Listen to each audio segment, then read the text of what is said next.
Big tech social media like Facebook and YouTube are increasingly instituting this AI, shadow banning, censorship, outright banning, blocking, and canceling anything or anyone who dares to question their official narratives. And right now, there are so many people who are actively looking for more user-friendly social media platforms that honor the time-honored tradition of freedom of speech and user privacy more than these big brother tech giants do. So today we're going to jump into 10 of the social media platforms that don't have the bullying, the censorship, and the sanctimony of Facebook.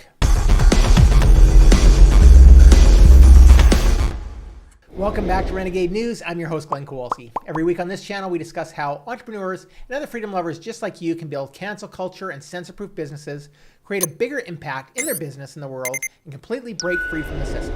In my business, I never use obscenity. Well, okay, that's not true. I rarely use obscenity, but I never ever make threats. And I do post a lot of material that I know Facebook does not agree with me politically or socially, or in the age of the recent health situation, maybe in their view, scientifically. So as a result, I've been blocked and I've been censored out the wazoo.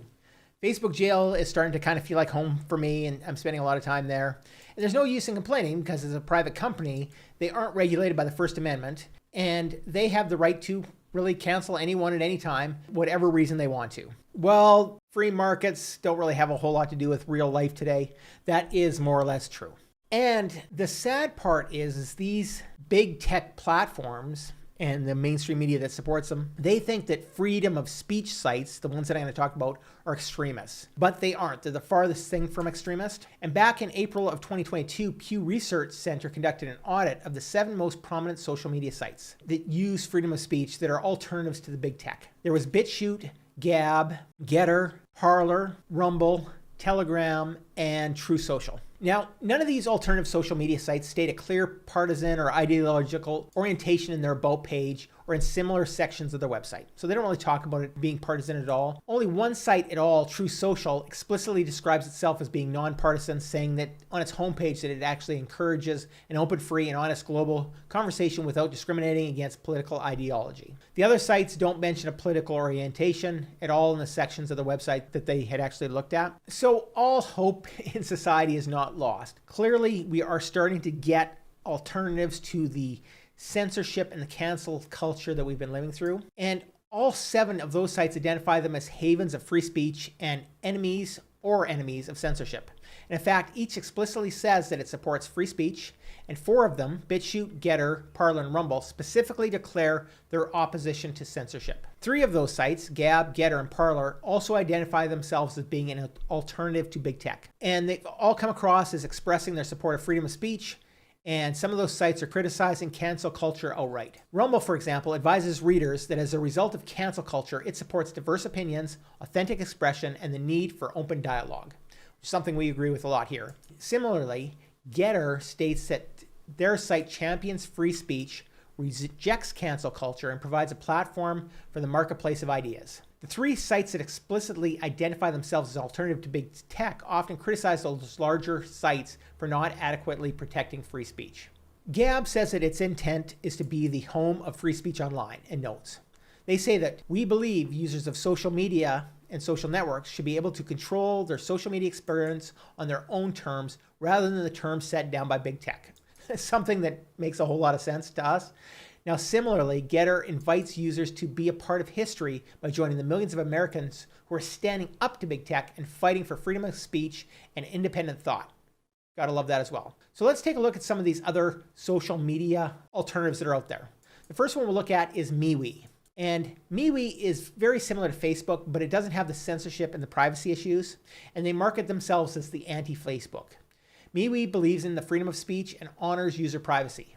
MeWe has chats, groups, pages, and events just like Facebook, and they don't have ads and fund their site through upgrades to premium accounts and add-ons to the basic free user account. They started in about 2016 and have about 15.5 million users right now, with phenomenal growth doubling in each of the past 3 years.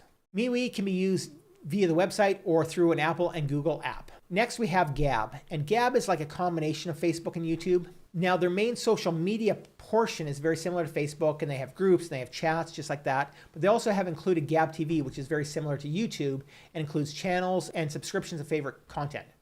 they also honor freedom of speech. They do have some sponsored ads, but they're not quite as intrusive as the ads on Facebook. Gab also has its own privacy-focused browser, which is available, called the Center, and they have built on their own infrastructure so they can't be canceled by Big Brother tech, like what happened with Parler, where Big Tech colluded to actually get them so they couldn't actually even find a tech platform. Gab can only be accessed via the website. They don't have an app because they don't want to be blocked by Google or Apple that can censor or ban it. Next on the list, we have Minds. And Minds is similar to Facebook in that they have groups, chats, and they have a cryptocurrency twist as well. It's targeted to content producers who wish to earn crypto for their posts. They have a built-in crypto token wallet that can be used to boost posts and to send or receive reward tokens. Minds Plus accounts can earn tokens from posting popular content. And Minds can be used either via the website or they do have a Google and Apple app is available as well. The fourth one on our list is called Clout Hub. And Clout Hub is like a combination of Facebook, Twitter, and YouTube. They have groups, meetings, videos, and channels. And like Twitter, the posts are only allowed a limited number of characters. Clout Hub posts are limited to 300 characters only. And the platform is targeted towards users with interests in connecting with others for causes or movements with channels and meetings. The platform can also be used via their website or via an Apple or Google app. Next, we have Parler, and Parler is very similar to Twitter except without the political censoring. Parler posts, which are called parlays, have a much higher character limit of 1,000 characters, and they can be used via their website or via a dedicated Parler app. So because they have a dedicated app, there may be more censoring so that they can stay on the Apple and Google Big Brother tech platforms. As you probably know, Parler was temporarily shut down when all the Big Brother tech titans all colluded together to drive their greatest freedom of speech competitor at the time offline. We just talked about that. But they've rebuilt now on new hosting providers, and they have a brand new app as well. Next, we have Getter. And Getter is a new free speech social media platform run by Jason Miller, who was the former senior advisor to President Trump. Getter is very similar to Twitter, except without the censorship and doesn't have the character limit. So it's really more like a Parler than Twitter. Getter may be used via the website or by the Apple and Google app. The next one, number 7, is something that I use all the time, which is Telegram. And Telegram is a free speech encrypted messaging platform that many have started to use as an alternative to Twitter, and it's growing in leaps and bounds. It supports groups, channels, and subscriptions. They've seen tremendous growth recently with over 500 million monthly active users. Telegram can be used via the website, the desktop app, or on many operating systems, including the Apple and Google app. Then we have Rumble, and Rumble is a free speech video streaming alternative to YouTube. It's actually a platform that we've just moved on to and we'll be using for live streams as well as for a backup for our videos.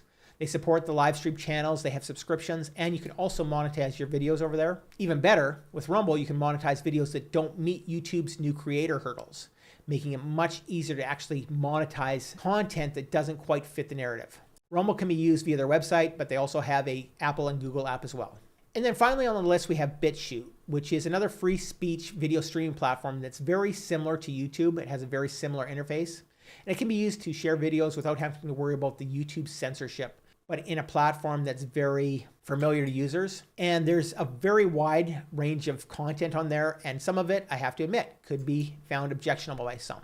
But it can be used to post videos and embed them on web posts or share them to social media platforms the same as YouTube can. Now for me, I did find that BitChute seems to be having some serious issues lately.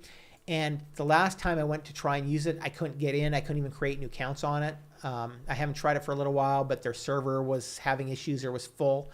So you may have mixed success over there. Obviously, freedom of speech goes way beyond social media, but that is a very, very big part of it. But it's also why you should subscribe to Renegade News right now, because every week on this channel, we're discussing topics like freedom of speech. We're talking about cryptocurrency. Most importantly, talking about how to make your business 100% cancel-proof.